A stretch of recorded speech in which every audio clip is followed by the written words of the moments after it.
Good, good morning, good afternoon, good evening to people around the world. Today is the 25th of February, and welcome to the WZCC Spotlight on Vishwas Garbhari. The WZCC mission is to provide an opportunity for those who seek to create intellectual, economic, and social value beyond resources control and maximize the nexus between the three values for sustainable development for the good of the Zartusti and other communities. The rationale for having these spotlights is to shine the spotlight on people and their achievements and relate these to the creation of intellectual, economic, and social value. Today, the WZCC is very pleased to spotlight Professor Vishwas Garbhari, and he will be interviewed by Professor Noshir Contractor, who will highlight in the context of the WZCC mission, Vishwas, the person, and his achievements. So Noshir, thank you very much, and the floor is yours. Thank you again, Farooq. Thanks again for everyone for joining. Welcome to this Spotlight series. I'm absolutely delighted to have an opportunity to welcome to the Spotlight a very distinguished gentleman in many different facets, Vishwas Garbhari, who's an Indian-American civil engineer and a university administrator. I'm going to invite him to tell us a little bit about the twists and turns of what made his journey so important and so inspiring to many of us. He earned his Bachelor of Engineering in Civil Engineering and a Master's of Engineering as well from the University of Pune in India, and then a PhD from the University of Delaware. Next stop was University of California, San Diego, then on to Alabama, and then to become the president at the University of Texas at Arlington. Along the way, he has published very extensively, having a very large publication portfolio and recognized for his publication by being inducted as a fellow of the American Association for the Advancement of Science, as well as the National Academy of Inventors, and many other honors. So we're delighted to be able to see how Vishwas' career, his personal and professional journey, provide very, very inspiring examples of how we can and how he has been able to contribute to the increase in intellectual capital, social capital, and economic capital. So welcome, Vishwas. Well, thank you very much, Noshir, and thank you very much for that very kind introduction. I can't claim most of those honors. They came because of my mentors, my family, and my students. They're the ones who made all of this possible. Well, that is in fact part of what we mean by capital, that is going beyond your individual resources, but being able to leverage resources as well as contribute resources to the larger network. And indeed, that is a lot of why we want to talk with you, to learn how you were able to contribute and leverage those larger networks in the context of creating intellectual, social, and economic capital. I want to start by taking us back to your days in India and your childhood. One of the things that we've discussed in previous Spotlight interviews certainly has been true for many of us who grew up in India, present company included, is that our decision about what to do for an undergraduate degree was often dictated by well-intentioned parents who, at the time, at least when we were growing up, we graduated within a year of each other from our undergraduate, were often of the belief that the two most worthwhile professions were engineering and medicine, and everyone should go into that whether they like it or not. Many of us went into it because our parents encouraged us to do so. That was not necessarily the case for you. You had a different journey in choosing to be an undergraduate in engineering. You're absolutely correct. And it's not just in India. You see this almost everywhere. Doctor, engineer, lawyer is basically the career of choice, if you will. And so many of our youth are sort of directed into careers that they do not enjoy. primarily because well-meaning parents, neighbors, whoever, basically say that's the only way that you can make your life successful. I was very fortunate. My father and mother basically opened the world to me. Uh, there was only one thing that was very rigid. I will go to college and I will get a bachelor's degree. What I got the degree in was totally up to me. In fact, they sort of helped me explore a variety of avenues while I was in school. Even as I started going to engineering college, I kept getting opportunities to look at X and look at Y and look at Z. And I think that was very, very useful to me. And so as you began your undergraduate program in civil engineering, one of the things that I find fascinating about your trajectory was your ability to create opportunities. Some people may call it luck. Others may call it luck created by exploring a large number of opportunities. And so tell us about how you moved from a civil engineering degree in India and then decided that you were going to come for graduate studies, and what pulled you to go to the University of Delaware? Sure. So I started out as a civil engineer for my bachelor's degree. I went on to do a master's degree, both from the College of Engineering, Pune. And just a little bit on that, I mean, I chose the College of Engineering, Pune, primarily because my father had gone there before, and he had actually been on the rowing team. College of Engineering, Pune had a very well-known rowing team, and he had won the university championship when he was in school. That drove me to actually choose that above the IITs. And it was probably a very good choice because the background that I got over there, the exposure that I got over there to a mix between pure academic knowledge, which is what we get at most universities, and sort of applied knowledge that comes from the field was exceptional. I did my master's degree over there in structural engineering. I had the opportunity to work with a local engineering firm that was building one of the first very large sort of pre-stressed bridges in India, and wanted to do, at that point in time, the measurement of uh, characteristics using sensors. Now, keep in mind, this was in the early 1980s. Sensors were still very new, especially those that were autonomous, and you could leave them there and figure out what happened. So again, a chance that I was able to get that. I did that as my master's degree. Started working with Tata Consulting Engineers and got some wonderful opportunities at Tata Consulting Engineers, including working on the design of the Kalpakam Stage 2. It's a nuclear reactor. Great opportunities over there, great mentors. But after a while, I recognized that what I was doing was fairly routine. In the sense, if you're a civil engineer, what you tend to do is you do new things, you do exciting things, but you're driven by code, if you will. There is a guideline, there's a code, you follow it. And after a while, it gets a little boring. At that point in time, fiber reinforced composites were making their name out of the defense industry into the civil industry, especially in the United States.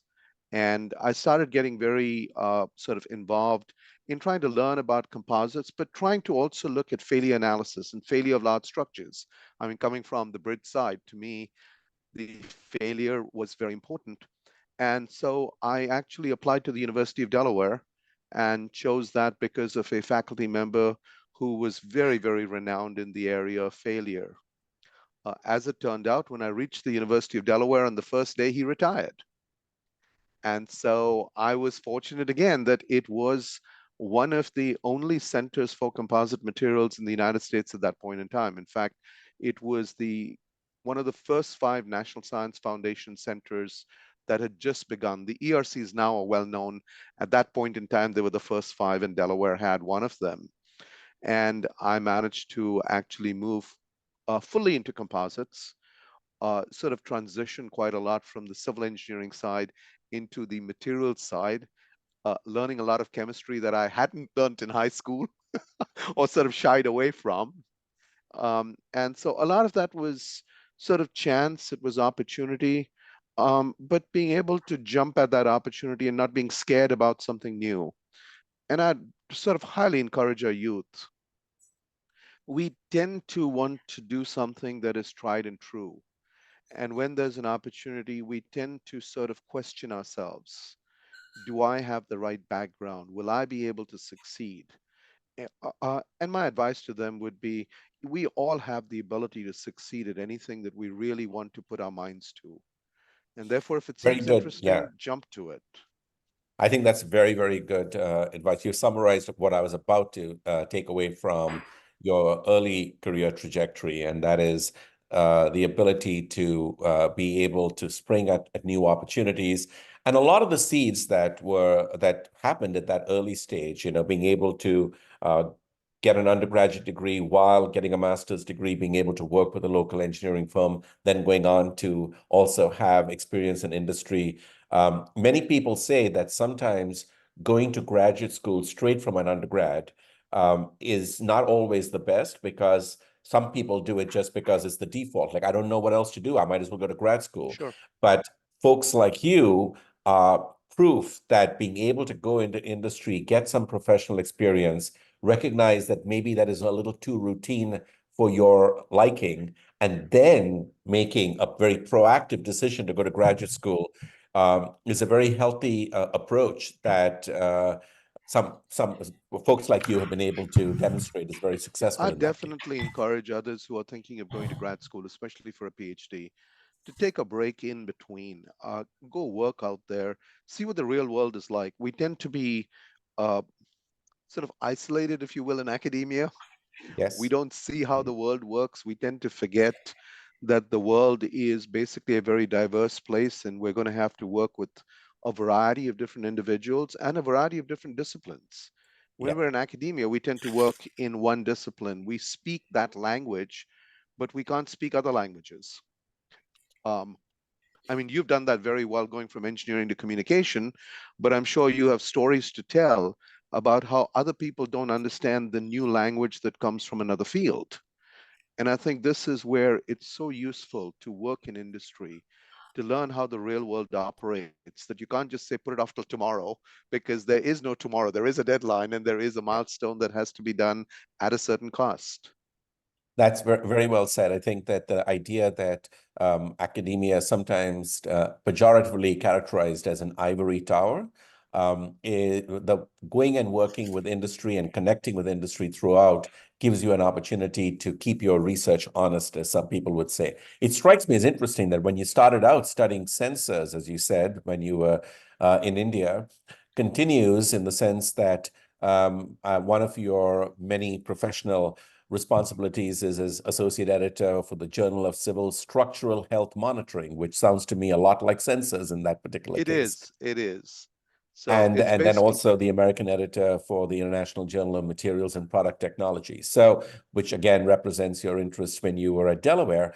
So here you were in Delaware, arrived and discovered that the person you thought you were going to be working with had just retired. But as you pointed out, Delaware was also home to one of the very first ERCs, or the Engineering Research Centers, funded by the National Science Foundation. And what happens then while you're at Delaware? How does that shape your future? so I sort of had the unique opportunity again of working with some outstanding individuals. My advisor was a person by the name of Dick Wilkins, and he'd followed a non-traditional path to academia. He was actually from industry. He signed off on the tail wing of the F-16, which was the first composite tail wing that was ever designed, and then moved over to become the director of the Composite Center. So there I had the opportunity of working with someone who was definitely steeped in academic knowledge, but also very, very sort of situated from the real world where composites were used. And I had the opportunity with him of actually meeting a lot of top people, including at that point in time, of engineering, who then became provost and then became the president at RPI, let's say Byron Pipes. and a number of others who are luminaries in the composites world. So I was able to get a wonderful education that built on my background in civil engineering, but then went into areas that were more in the manufacturing and the mechanics area. Great. I And got so, involved sorry, go again by ahead. chance. Sorry, I got involved again by chance with a person by the name of John DeVault, who's been a wonderful mentor. It turned out that he was at that point in time, Hercules, which was a big firm in both the explosives as we know it, but also in the chemical industry for polymers. And he had just started a new job at DARPA, and I happened to be working with him at the University of Delaware. And I got selected again by happen chance. Uh, my advisor, Dick Wilkins, was leading a team between DoD and the National Science Foundation to manufacturing in Japan. And the person who was supposed to be leading the manufacturing process part from MIT fell ill in the last week. He needed to fill the spot. So there I was, assistant professor, going on a major trip. And it so happened that my room throughout the trip was between John DeVault and D. Gill, who was from McDonnell Douglas. And every night, as you know, on these trips, you have to write reports and send them back to NSF. So I got this wonderful opportunity to actually merge a variety of different fields through that experience. I think it's interesting. First, just in terms of the word salad, there were some acronyms that you used there that I want to make sure everyone gets access to. My apologies. I DARPA. just take them for No, granted, but it's you're right. DARPA is the Defense Advanced Research Project Agency from the Department of Defense that funds a lot of research in this area. And then, of course, you mentioned the NSF as a National Science Foundation also in this respect. And so what that shows, again, I think, which is really interesting, is that you were able to navigate not only as you were creating intellectual value and doing research, you also were adjacent to folks from industry who could then use that intellectual value to create economic value. And you Absolutely. literally sat on the nexus of that. And now, at this point, you were an assistant professor at UC San Diego, is that? So this was still in Delaware, and then I moved Okay. so I got recruited to UC San Diego. Okay. UC San Diego was trying to move into the composites area in a very big way, but Yeah. it also wanted someone who understood civil engineering because of earthquakes that were there and the use of new materials. And so that's when I got recruited in 1995 to go from the East Coast to the West Coast, if you will. And there again, you continue to be able to advance your research, and it's not surprising as we look at your intellectual contribution. As I said, you were elected as a fellow of the National Academy of Inventors. You were also elected as a fellow of the American Society of Civil Engineers. And the International Institute for Fiber Reinforced Polymers in Construction, International Society for Structural Health Monitoring of Intelligent Infrastructure, and a member of the European Academy of Arts and Sciences.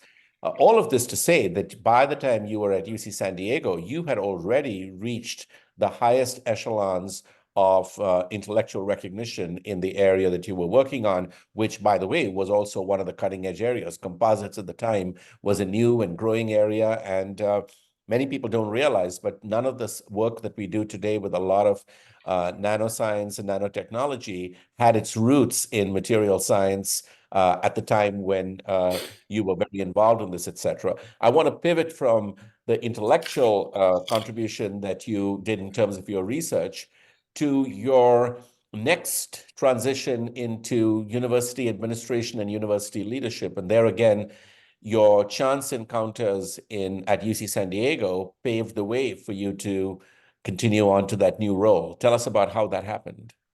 You're absolutely correct. I mean, while I was at UC San Diego initially, if you'd ever asked me about administration, I would have said no. I was a dyed-in-the-wool researcher, a large research team. I loved writing papers. I loved being with my students. Administration was sort of far, far away, something that you don't do if you really want to get into research. As most faculty, I used to complain about, the administration is not doing X and it's not doing Y. And if they would just get out of the way, we'd be able to do a better job. And so my mentor over there, it's a Gil Hagemeyer, a senior faculty member who was part of the recruitment team who brought me to San Diego, took me aside and said, look, stop complaining. If you want to complain, there's a way to solve the problems that you think you can solve. You have to join administration. And at the same time, at that point, the Senior Vice Chancellor for Academic Affairs, the equivalent of the provost at other universities in the US, basically came to me and said, look, if you really want to learn about all of this, I'll create a fellowship position for you so that you can follow me around and follow the vice president for research, who was at that time the vice chancellor is what they call it within the UC system, for research around. And I did that for a year, being there at meetings that otherwise we wouldn't have had the opportunity to see as normal faculty members, sitting in on meetings in the background where there were things discussed that as faculty we never learn about, we never hear about. We think it's so easy. It's an X or Y, rather than there's so many constituencies and the budget is so complex and you have to do things in different ways. And that sort of gave me an experience along with work in the faculty senate that sort of said, okay, maybe administration is the way in which I can make a larger impact. And that's the point at which I was approached by a search firm that was doing a search for the University of Alabama in Huntsville.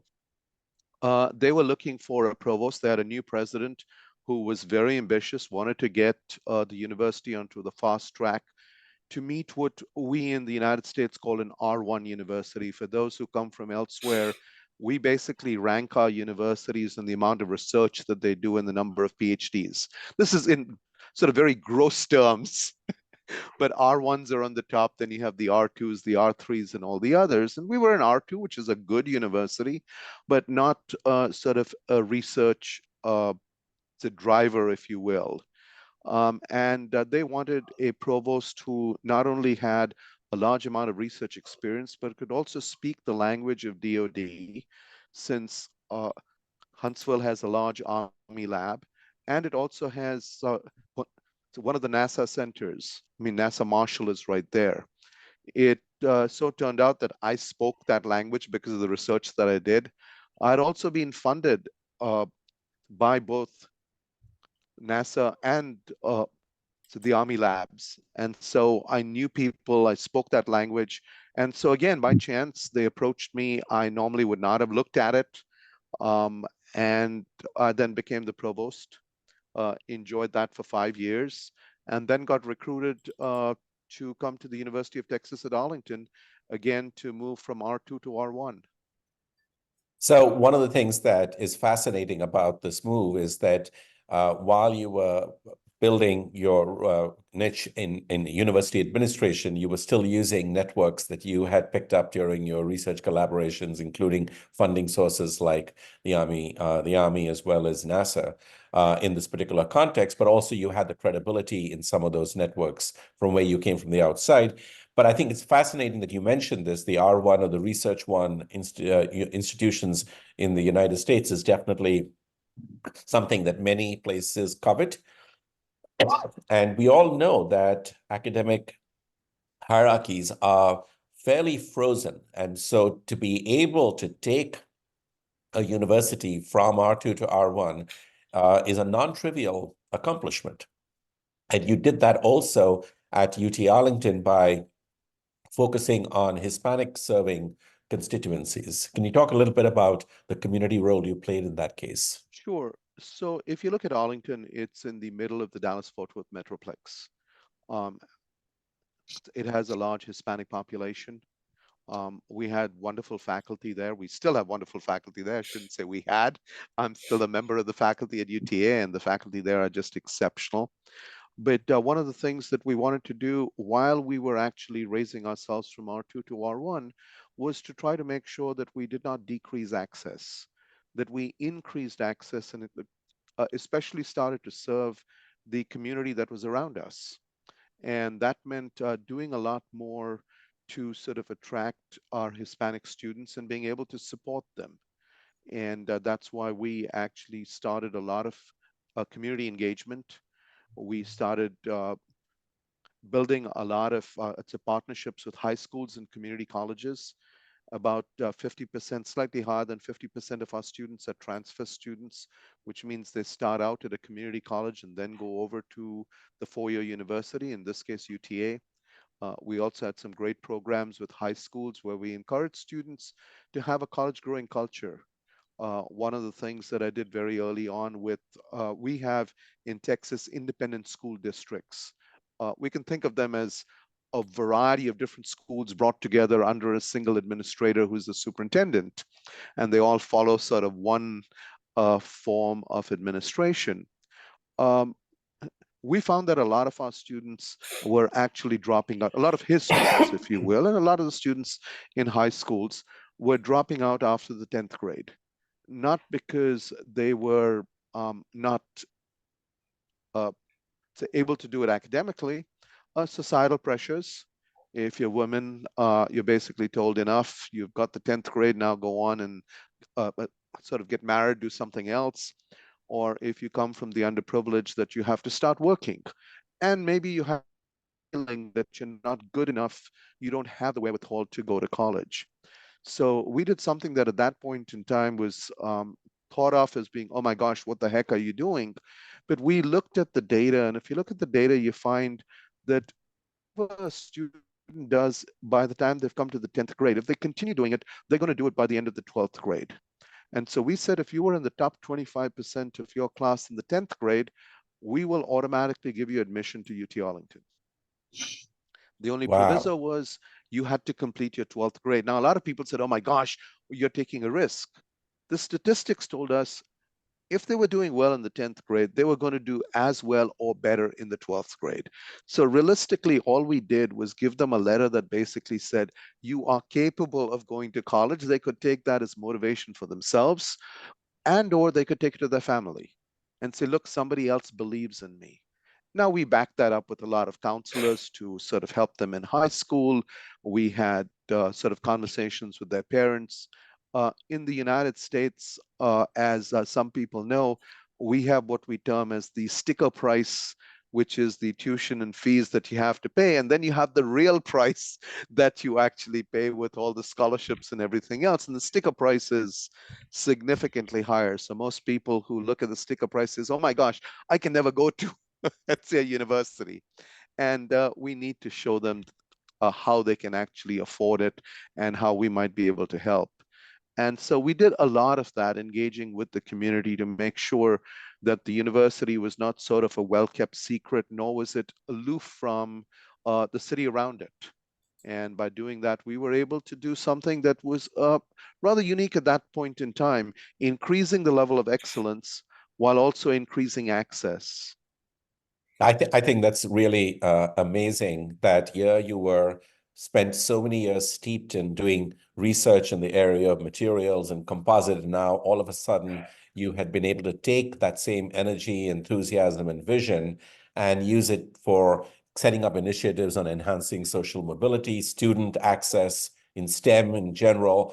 And so I think what the example that you gave about the 10th grade and the 12th grade is a very, very creative way of being able to incentivize, if you may, at a relatively low risk, the ability to encourage people to move up. And so it doesn't surprise us then that in 2020, the UT Sister University of Texas System honored you by signing a declaration expressing their deep and sincere appreciation for your thoughtful vision, exceptional leadership, and distinguished service to the UT system. As president, followed in 2021 by you being named as a fellow of the Complete College America, again, for leadership and student access and success, inclusivity, enhancing degree completion, and leading reform in higher education. And finally, my favorite, in 2022, you were named as a, quote, fierce education leader for being at the forefront of re-envisioning the future of higher education for more than a decade through leadership in areas such as enhancing access, equity, increasing excellence, integration between academic knowledge and talent development for the workforce and entrepreneurship, which is a segue to talk about more explicitly how the social capital that you were able to contribute to in the community also then led to entrepreneurship and economic well-being in the context of your professional career. So the first thing that must be sort of acknowledged is, yes, I got all these honors, but they actually belong to a team. None of these achievements, nothing that we do in academia at least, can ever be done by one individual. I was fortunate to be the president at that point in time and the provost earlier. So, yes, I might have been the one who finally said yes or no, but the hard work is done by everybody else. And so they really deserve all these plaudits. But one of the things that we tend to forget, as you pointed out, is that at the end of everything, there's not just academic knowledge, but there's economic capital. And how do we convert what we sort of do to economic capital? And I'll try to address it from sort of a variety of different perspectives. The first, obviously, is my own, which comes from looking at research that can be translated, if you will, into use in the field.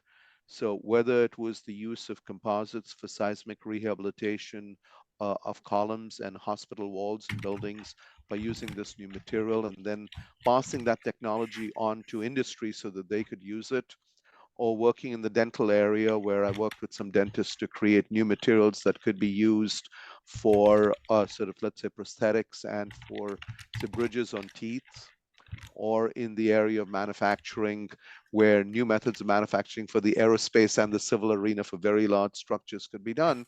The goal was not just to come up with academic knowledge. The goal was to actually invent something that can then be put into practice. And it was that that brought me to the National Academy of Inventors, because the difference between that National Academy and the others in the United States is that for the National Academy of Inventors, you not only have to invent something, but it has to make it into the real world.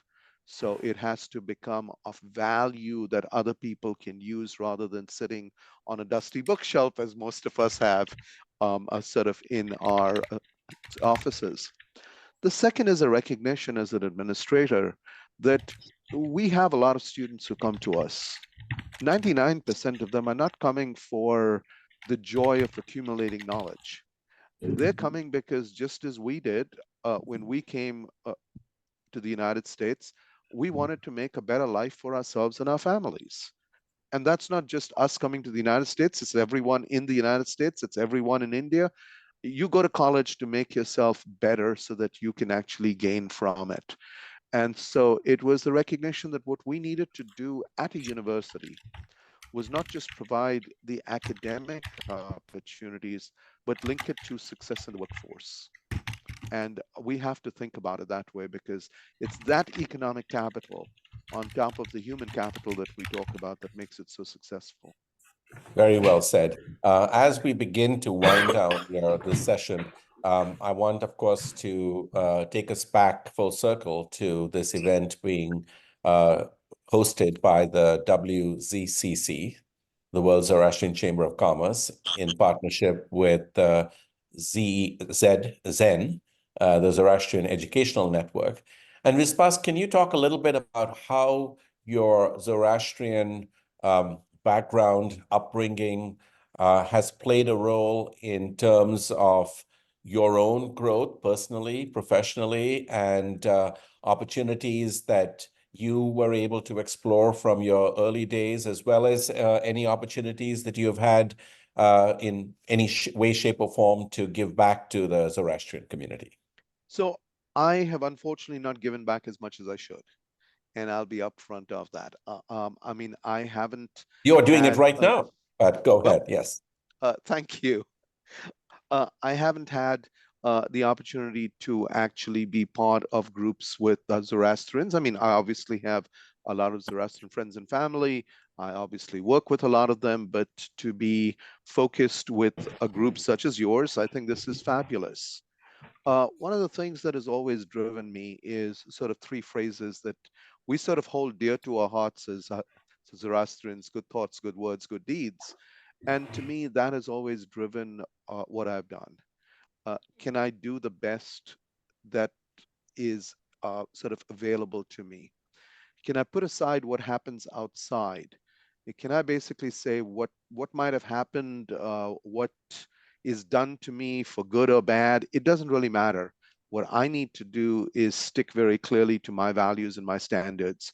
rather than saying, oh my gosh, I've been maligned over here or someone has blocked me over there. That happens in life. You basically go forward saying, look, I'm going to do the best that I can. I'm going to think the best that I can of everybody and keep moving forward. And I think that's what's really driven me more than most.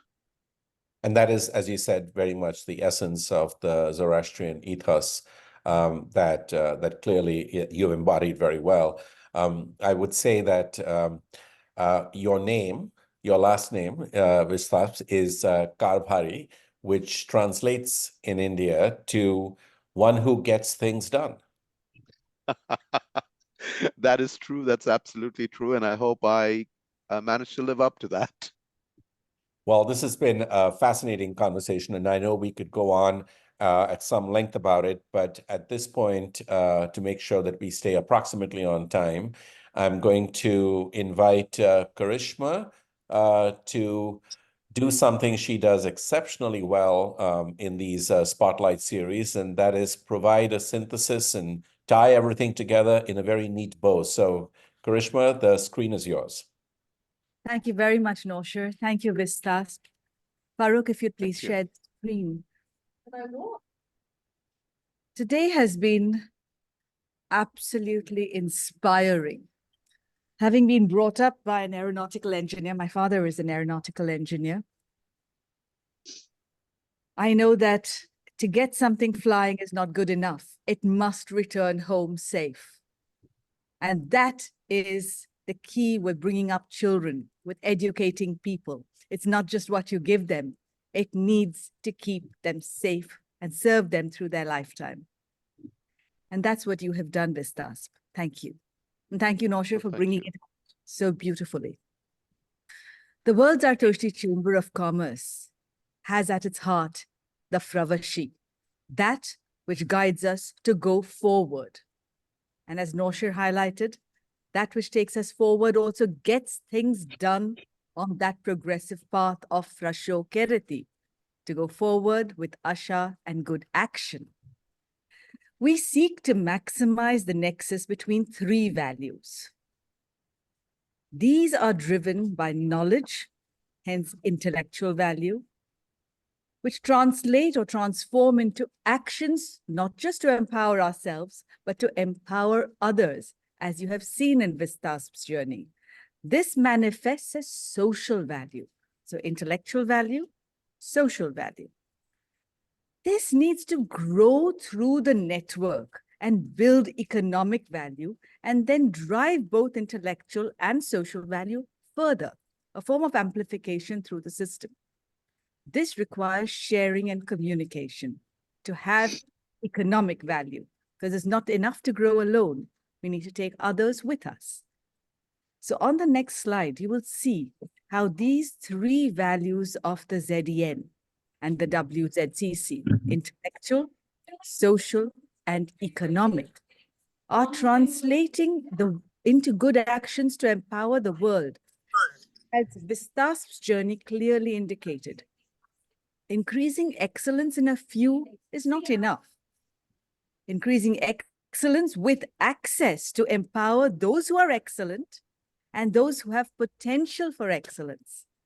And he said something very important.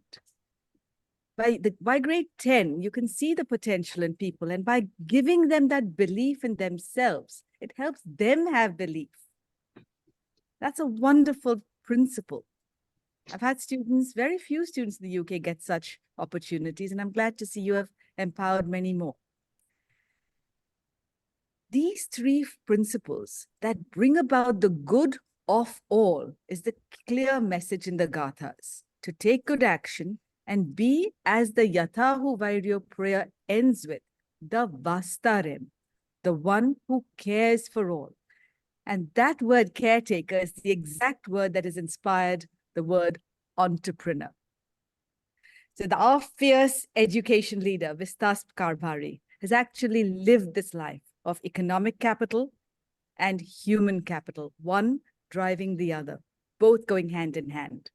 So let's look at the three main principles of the Yatahu Vairyo prayer as we reflect upon Vistas's journey to help not just the Zartoshti community, but the whole world. And not just one student, but the whole family.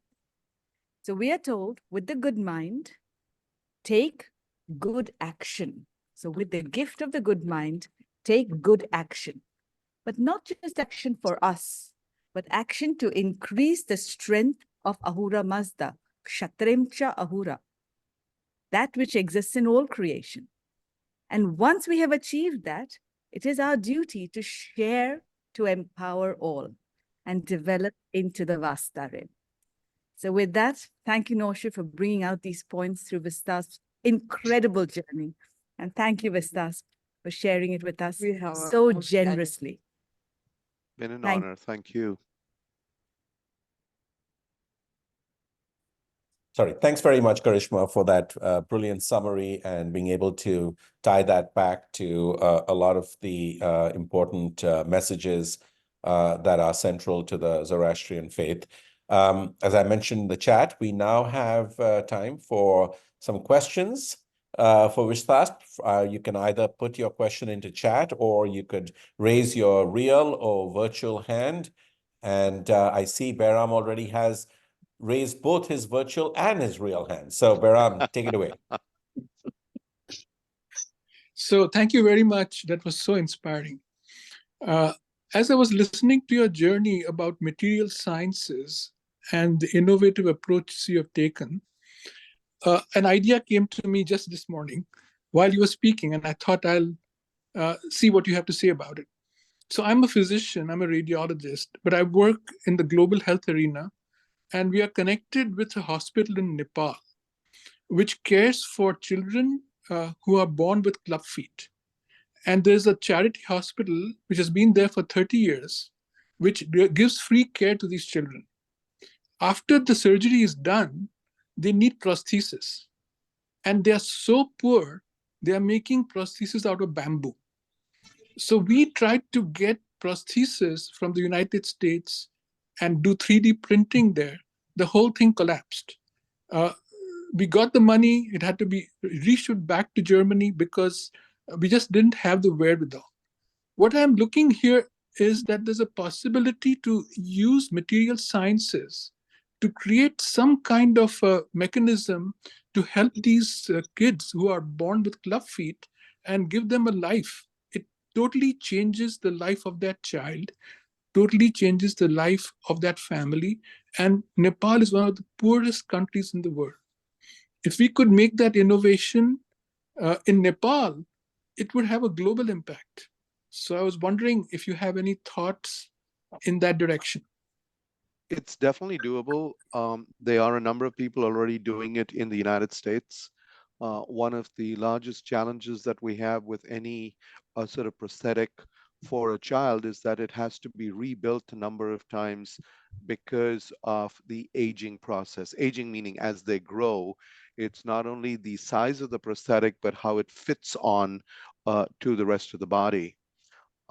We are able to do a variety of things using 3D printing, but we're also able to do it by using some very unique sort of features, a bubble, if you will, around the joint, where it can actually take that change as it comes, as the person grows up, so that you don't have to keep changing it, and it doesn't sort of cause the harm and the scuffing that comes on the natural body itself. So I think that's a great idea. I'd be glad to talk to you later a lot more about it, and maybe even get you in touch with people who are already doing this. Thank you. Thank you so much. I look My forward pleasure. to the communication. Absolutely, Really appreciate your, glad to. yeah, and the lessons you left for all of us with your journey in life is very inspiring. Thank you for sharing it with us. Well, thank you. I had great parents who made it possible for me to sort of go through this journey. It's interesting to have an interchange here that talks that sort of borders on being nerdy and geeky in terms of engineering, but also at the same time has a very practical social economic values. So great question there and wonderful response. We're going to go next to Fizana. I know it's not Fizana, but you're next. Go ahead. Hi, Vistas. Great presentation. And Noshir, thank you for leading the discussion. my question is that as an academic, at least in America, and now it's also kind of becoming more so in India. How do you navigate, academia versus government intervention? Because a lot of funding is now dependent on governments. A lot of school boards become very political and kind of use education as a tool to hammer through their ideology. uh, how do you navigate that? I can imagine that it's not easy. You navigate with care. You try to maneuver between, but I mean, we have to understand one thing. Yes, it's come to the forefront right now, but it's come to the forefront more because we're hearing about it more through social media. It's always been there. There's always been sort of a difference between what we might want and what the rest of the world wants. There's always been a difference between what the politician wants to do, either through the best intentions or because they have some ulterior motive.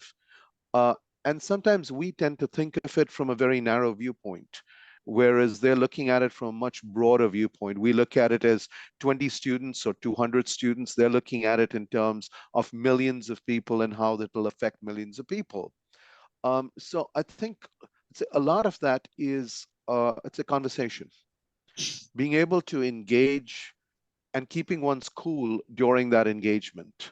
There are going to be different points of view, but very often what I found is as long as you're open to the other person's point of view, you can generally find a way to go forward. It might take time. It might take a lot of conversation. And it might take keeping one's mouth shut at certain times and not arguing when sometimes arguments just go the wrong way. Because that person, just as all of us, when we're in public, we're going to say something because our position and everything else says this is the way we have to go forward. But if we were away from that limelight, we might find another way to go forward that keeps everyone satisfied. So I think a lot of this is actually that engagement and being open to a variety of viewpoints. Yes, we are in an age right now where those viewpoints tend to be clashing a lot more. And I think that's where conversation and that openness becomes a lot more important. I Thank think you. the idea of listening is a highly underrated aspect of communication in this case. And often people are so busy trying to plan what they want to say next that it prevents them from listening carefully to what is being heard and being open to some of those ideas. So yes, thank you again for that question. So Firdosh, you're next. Thank you very much, Nachi. Glad to hear you, Vishtas, today. It Thank you. gave a lot of reinforcement to my own life and career in engineering. I'm from a family of 5 generations of engineers. So you can see the choices were relatively easy. What I want to focus on today, which most people, I have not observed that in life, but it has hurt me and helped me, is the fact that in medicine, which is also again very common in my family, is the unsung heroes, who I call in medicine the people who are involved in pharmacology, people who invent medication and drugs. They never seem to get the limelight that the doctors get, because you go to the doctor and you get fixed. You have no idea that the doctor can't prescribe anything unless that medication has been developed.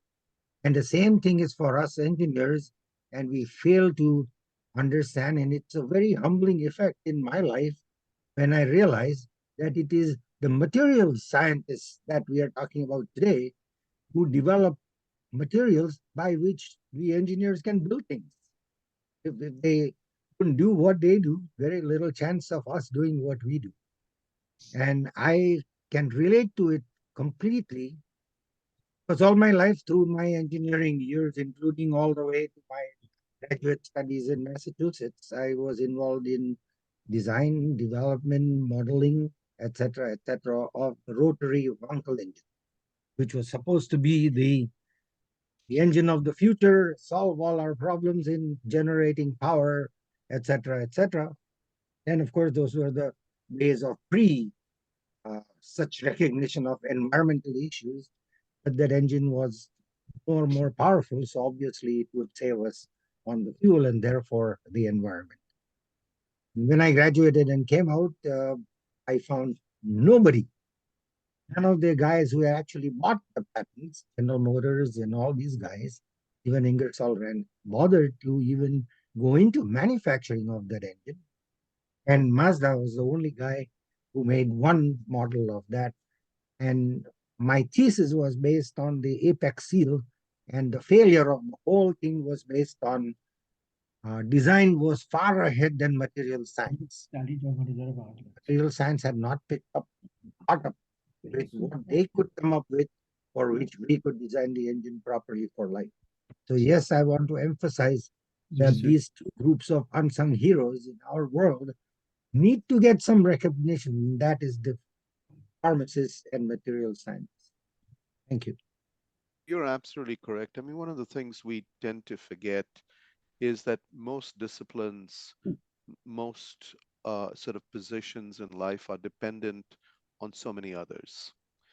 We tend to look at it from the point at which it is actually seen, or the point at which through that knowledge is made available to everyone else, forgetting that that knowledge, that application would not have been possible, is not possible even today, without so many others. It's basically when we talk about, a village being needed to let someone grow, that's absolutely there even in any career or any application. And we do need to acknowledge that for everything that is successful, whether it's for an individual or it's something that's done in life, there are hundreds of people who have contributed to it who probably will never sort of receive the acknowledgement that is due to them. You bring up a very good point and something we absolutely mind. I take note that even though you mentioned that often people don't take note of it, in your conversation today, you've been very humble about acknowledging the role of your network as contributing to all of the recognition and accolades that you have been able to receive in your own life. But I wouldn't be here without them. I wouldn't be here without my mentors. I wouldn't be here without my parents and my students. They're the ones who Indeed. made all this possible. I just happen to be the face of what happened. Well, I think that is a point well taken. It doesn't detract. It just adds in many ways to your accomplishments, that you recognize that it takes a village or a community to grow, as you put it there, etc. Thank you again for that comment and question, Firdosh. Karishma, you're next. Thank you, Noshir. Plus, we have one thing in common, and that is a great set of parents. But in addition to that, I've received phenomenal help from the love and care of the whole mentoring system of the Zoroastrian Education Network. So I'd like you to comment on two things. First, a student who you think may have potential, but doesn't show the promise. The reason for this question is Mummy and I run an academy of learning. And I want to hear your take on this.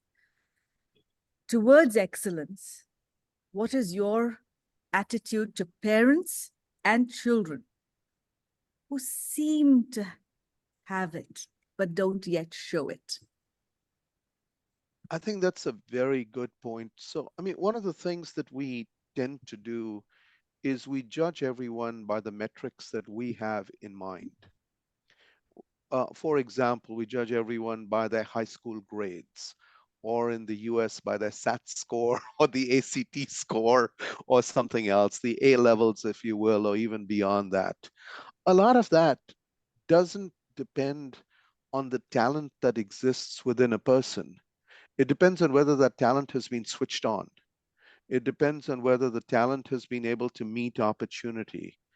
And so when we, for example, especially those of us in academia, when we see someone who may have talent, we need to be able to encourage it, but not just encourage it. Now look at this as being the difference between being a reference and a mentor and being a sponsor.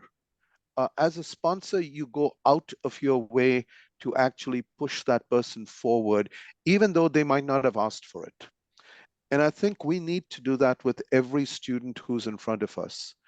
I'm a firm believer that there are very few students at the school level or the college level who cannot be exceptional. Now, that doesn't mean that everyone can do everything that they ever dream of. There are some people for whom mathematics is not going to be the best thing in the world. There's some people who are not going to be out in the public.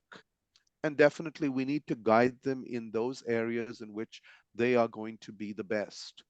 But there is nothing that most people cannot do as long as we allow them and we enable them to put their minds to it, and we build a scaffold around it in order for them to succeed.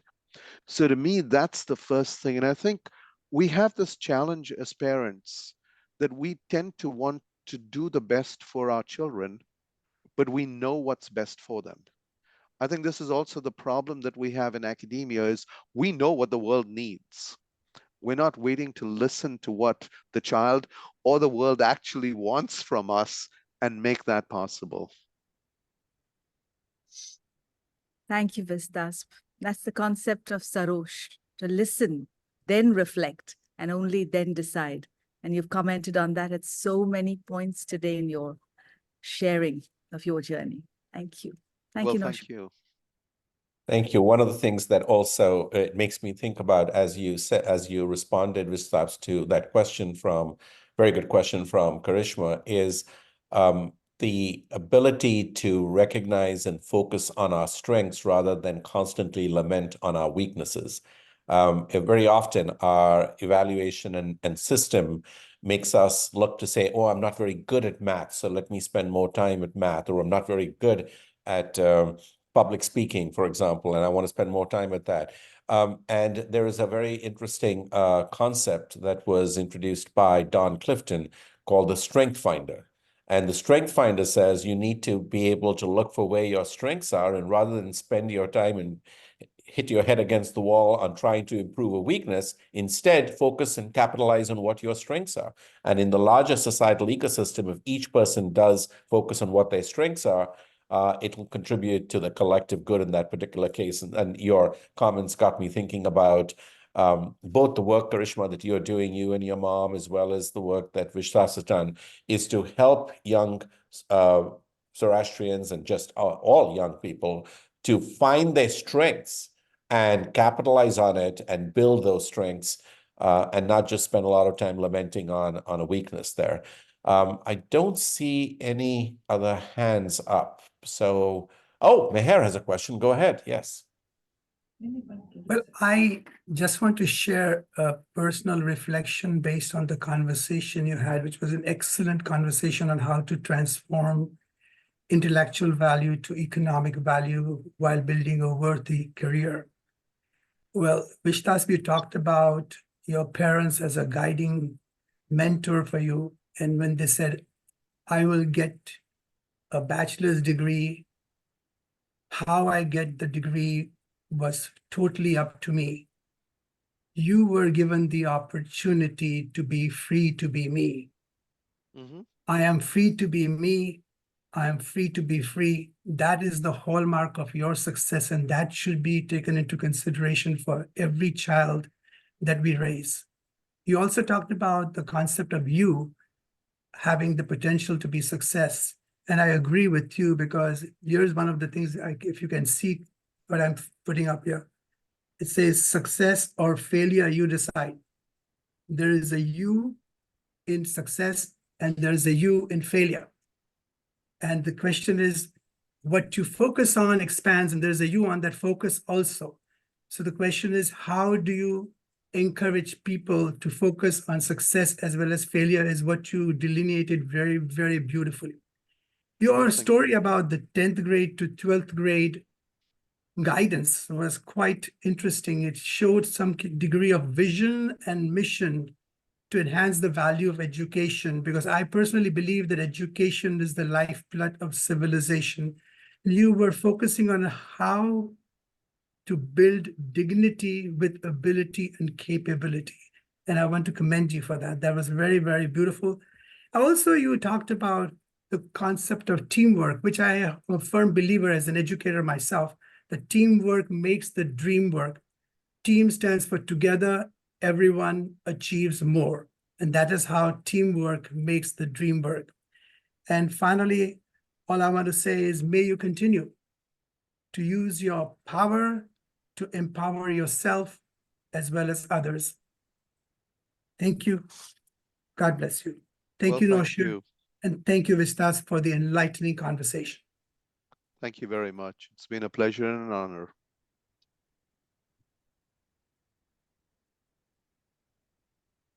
I will say that the quote that you use, Meher, about teamwork makes the dream work, is one that was probably popularized a lot by an astronaut by the name of Scott Kelly, who spent a lot of time on the space station. And when he came back to Earth from having spent what at the time was a record stay at the space station, that's how he described and attributed the success of the space mission with that same quote, which says that at NASA, teamwork makes the dream work. And so I think that that is true for all of us in a variety of different contexts. Thanks, Meher, again for sharing that that comment. Are there any other hands, virtual or otherwise, that I'm seeing? I have a question that I'm going to close with and then hand things over to Farouk, I think, goes next here. Given everything that you have accomplished in your life, what advice would you give a young Zoroastrian student, either in India and separately maybe a Zoroastrian student elsewhere, who might listen to this webinar? What advice would you give them about a thing that you did that you would encourage them to do, and perhaps something that you didn't do, but given the changing circumstance or in retrospect, you would advise them to do today, in today's world? So the first thing is to believe in yourself. We tend, just as Mera talked about, we tend not to do that. What we need to do is to believe in ourselves, to believe in the strength of what we want to do, to believe that anything is capable if we reach out for it. I mean, there's this thing that says you reach out for the stars and you'll at least get the moon, and that's absolutely correct. We need to be able to go that far and try to do it. But that also means being open to being helped and building sort of networks. One thing that I would do, which I have not done as much as I should have, was while I was growing up, I didn't build my networks as much as I should. Yes, some people might think I have a very large network. I was very fortunate to get it. But building a network from day one, not being afraid to go and say, I would like to learn more about you. I would like to get some knowledge from you. And today it's so much easier because of social media, because of LinkedIn, because of everything else. We can, now some may not respond, but most people, it's surprising, will actually respond. And I think that is something that all our youth need to keep in mind. Engage with people, ask questions, and never be afraid to say, I don't know. Because once you say you don't know, that opens you out to a lot of encouragement and guidance from others. When we tend to sort of say, I know everything, so I'm not going to show my ignorance, and therefore I'm not going to make that contact, it makes a huge difference. I think that is something that I didn't do as much as I should have, and I'd encourage everyone to do a lot more of that. The other thing is being open to fields outside one's own. We live in an age where we're getting technology and information converging at a pace that has never been seen before. There is new knowledge created every day, more than the total amount that we've had in years before that. So being open to fields outside one's own and creating those contacts is again going to be very important.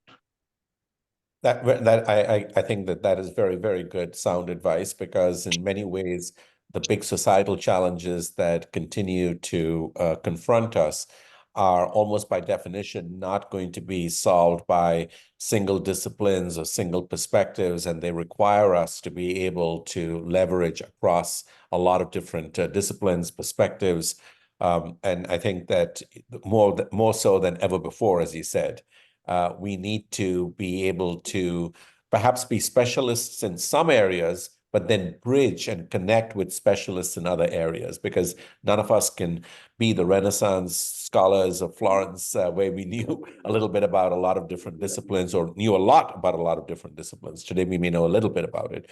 I also want to underscore your comment about networks and the importance of networks. I think you've done pretty well, but I hear what you're saying. I think one of the things that we've learned is that very often people think of networks as something that makes them feel icky. Networking seems a little dirty, a little sleazy.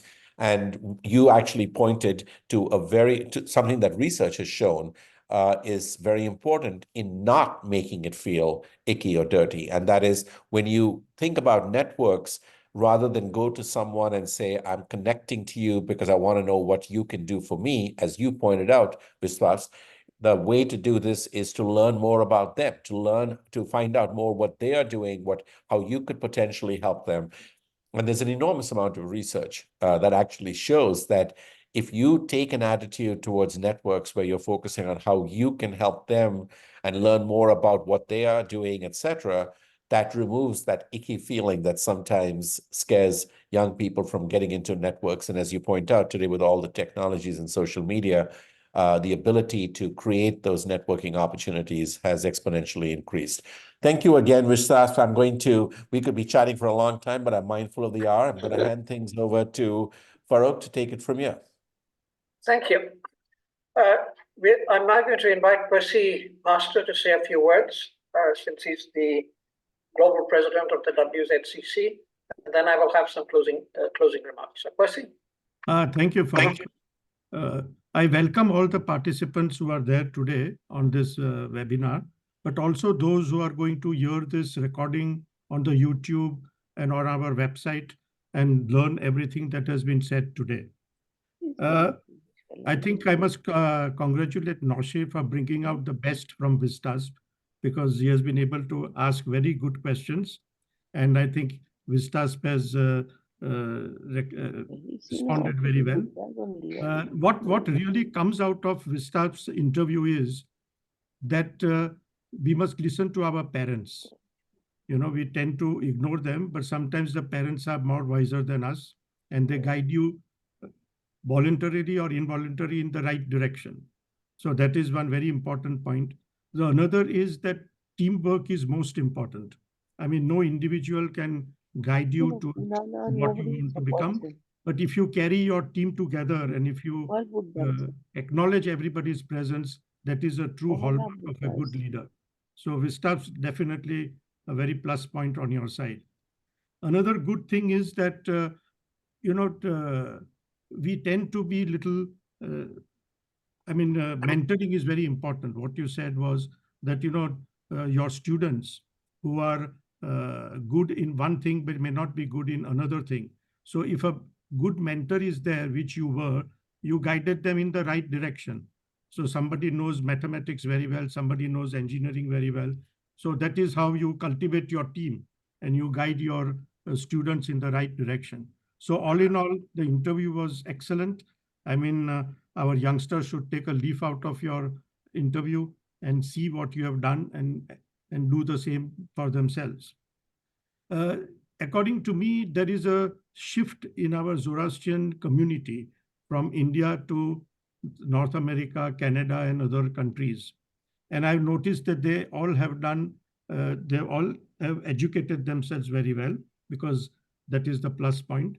And then they've done outstanding work in their field. And this is what comes out from every spotlight that we have had, that every spotlight brings out something unique from the people who have immigrated from India to North America, Canada, and all that. So this is something which we have to really delve upon and see that how it goes. Our Spotlight series, which we have introduced a couple of years back, is really an eye-opener for all our youngsters, because from every spotlight, we have understood that it is very important to be highly educated. It is very important to develop your economic capital. And in the end, it is very important to give back to the society. So these are the three principles on which we are developing the World Zarathustra Chamber of Commerce. And we have had a strategic plan in place in the past 2 years, where we are encouraging the youngsters to educate themselves. We are giving them scholarships. We are giving them a lot of encouragement. We are giving startup funds to youngsters to develop their businesses. And we have developed that in India as well as in North America and Canada. And almost, I think, about 20-25 people have been given startup funds, and they've all done very successful businesses. So the future is there. You know, our community may be very small in numbers, but we have always produced outstanding individuals. I think our community is blessed in that direction, because we always have produced not only good entrepreneurs, but even good professionals like doctors, engineers, you know, scientists, and they're all outstanding in their field. So this is some plus point which we have to take about our community. We must develop our youngsters to do well and encourage them for higher studies so that they can do better in their lives. So we have got a lot of work to do, and WZCC has got a lot of work to do to get our youngsters back on the feet. So having said that, I must also thank Farokh Mistry for developing this program, and Karishma for doing her synthesis, which she does very well. And also, we must try and see that Vistas, I would like to actually request you to become a member of WZCC and try and encourage our youngsters to do well, you know. So because ultimately it is people like us who will give back to the society and who will do something good for our community. So I hope that you will try and help us in more ways than one. And I'm happy to help as much as I can. Yes, please. Thank you very much. I think it is so good to hear you today that there are no words in our vocabulary to recommend you. And I also, in the end, just want to bless all of you. Aura Mazda's blessings on all of you, on our community. And may I also take the opportunity to wish you all Nowruz Mubarak, which is just a few days around the corner, because we may not meet again so soon. So all the best, and over to Farokh. Thank you. This was an absolutely fascinating interview. And Noshir said a lot about Vistas. And you've seen the beauty with which Noshir conducted this interview. So let me tell you a little bit about Noshir. Noshir is a professor at Northwestern University, a distinguished professor. He's the president-elect of the International Communications Association. And what is phenomenal about him is that he has worked at the intersection of 3 separate disciplines: network science, computational social science, and web science, 3 totally different domains. He's written a book that is titled Theories of Communication, and in 2003, that earned the Book of the Year award. He's a distinguished alum of IIT Madras, and now hold it, he's a fellow of the American Association for the Advancement of Science, a fellow of the American Association for the Advancement of Science. We are very fortunate to have people of the caliber of Vistas and Noshir in our community who participate in these activities. I thank Karishma, I thank Percy, I thank Yazdi for making this possible. And we have 2 more spotlights in the next couple of months. One is Tanaz Godiwala, who you all know about, and the other is Vilu Patel, who is an entrepreneur in her own right. So Tanaz Godiwala, the interviewer for Tanaz Godiwala is Zareen Kharas, and Vilu Patel will be interviewed by our own Karishma Kokar. So with that, I'm going to stop recording, and in our usual style, we will continue to be around to chit-chat and say whatever we'd like to do, but we're not being recorded.